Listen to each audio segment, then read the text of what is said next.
Ay! Ay, naku! Dati, pag nakakita tayo ng palao, sinasaway natin, tinitinta-tinta natin. Sabi natin, palao, palao, dahil pula ang buhok.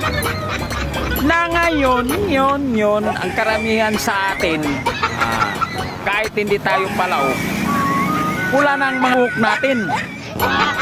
Talo pa natin yung mga palao.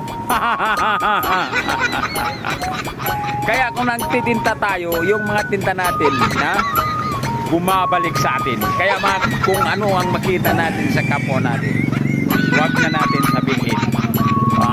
Tumingin na lang tayo. Dahil ang bola, kapag tinapon mo sa semento o niribon mo sa semento, yun din ang lakas pabalik sa'yo.